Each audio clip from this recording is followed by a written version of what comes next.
Pekný večer, vážení priatelia. Všetky médiá hovoria o odvolaní predsedu Progresívneho Slovenska pána Šimečku z funkcie podpredsedu Národnej rady. Ale ani jedno z médií nehovorí o tom, prečo sa tak stalo. Jednoducho povedané, Šimečková rodina sa v rokoch 2020 až 2023 správala ako typickí socialistickí príživníci. Priživovali sa na štátnych peniazoch a pod zámienkou všelijakých smiešných projektov ťahli od štátu viac ako 1 000 000 eur, z ktorých veľká časť išla na osobné výdavky Šimečkovej rodiny.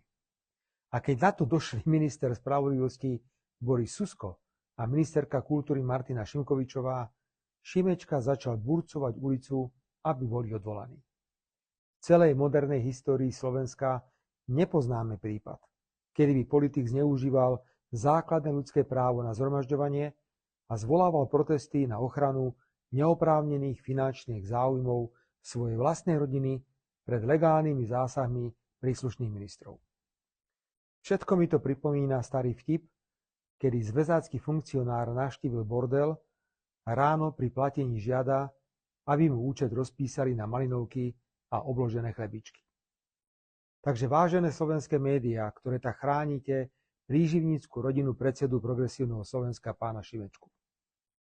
V rokoch 2020 až 2023, keď vlády Matoviča, Hegera a nominanta Progresívneho Slovenska Ódora likvidovali opozíciu cez trestné právo, Šimečka a jeho rodina si od radosti plieskali po stehnách a tešili sa zo zatvárania opozície a z toho, ako ľahko sa dá žiť na úkor štátu. Nikto dnes pánovi Šimečkovi ani jeho rodine nebude vykopávať dvere, ako oni robili nám. Ale budeme žiadať napríklad Najvyšší kontrolný úrad, aby urobil hĺbkovú kontrolu v rezortoch spravodlivosti a kultúry a súčasne budeme vyvíjať všetky potrebné aktivity, aby zneužité peniaze vrátili štátu.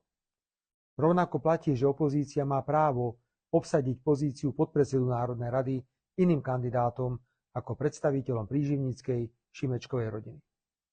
A vážení priatelia, všimnite si aj to, že pán Šimečka jednou jedinou vetou nespochybnil údaje, ktoré sme o jeho príživníckej rodine uverejnili. Hovorí len o pomste a o podobných nezmysloch. Dobre si pamätám, keď pán Šimečka stál za návrhom na odvolanie podpredsedu parlamentu Ľuboša Blahu za to, že zo steny zvesil obraz prezidentky Čaputovej. Môžeme o počine Ľuboša Blahu polemizovať koľko chceme, ale nešlo o zlodejstvo a príživníctvo, ktoré nám dnes v celej nahote predvádza rodina pána Šimečku. Tento rozdiel samozrejme nevidia ani médiá, ani pán Šimečka. Pán Šimečka bude čoskoro v Progresívnom Slovensku nahradený pani Čaputovou alebo pánom Korčokom, na čo sa nesmierne teším, ale to neznamená, že nad počínaním Šimečkej rodiny mám len mávnuť rukou. Ďakujem všetkým poslancom vládnej koalície, že na rozdiel od 3 poslancov Hlasu pochopili nevyhnutnosť prijať toto, síce možno nepopulárne, ale v každom prípade správne rozhodnutie odvolať pána Šimečku z funkcie, na ktorú nedorástol ani politicky, ani morálne. Vláda dnes predstavila aj konsolidačný balík, aby sme urobili poriadok vo verejných financiách, ktoré nám vlády Matoviča, Hegera a nominanta Progresívneho Slovenska Ódora odovzdali v najhoršom stave v celej Európskej únii. A médiá o ňom informujú rovnako ako o odvolaní pána Šimečku, bez uverejnenia podstaty tohto balíka. Nikto v médiách nehovorí, že ako členský štát eurozóny musíme vo verejných financiách upratať bordel po PSK-roch, ako bol Ódor. A že tak robíme s citom pre udržanie kvality sociálneho štátu. Áno, musíme prijať rozhodnutia, ktoré prinesú nové príjmy do štátneho rozpočtu. Ale súčasne treba zdôrazniť, že sme reagovali na najčastejšie pripomienky verejnosti, pokiaľ ide o ceny potravín. A navrhujeme znížiť DPH na základné potraviny na 5% za doterajších 10% a na ostatné potraviny za doterajších 20% na 19%. Budeme dôsledne sledovať, ako obchodné reťazce prenesú toto zníženie DPH do zníženia cien základných potravín. Ak tak neurobia, použijeme všetky represívne opatrenia, ktoré má štát k dispozícii. Ďakujem vám za všetky želania, ktoré ste mi rôznou cestou poslali a posielate k ďalšiemu krížiku na chrbte. Nemienim robiť z mojich narodenín žiadnu verejnú udalosť, k čomu sa ma snažia vyprovokovať protivládne médiá.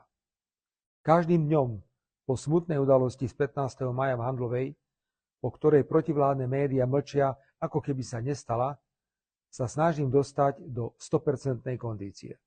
Výziev je neuveriteľne veľa. Nakoniec sami uvidíte, ako na ne a s akou energiou mienim reagovať.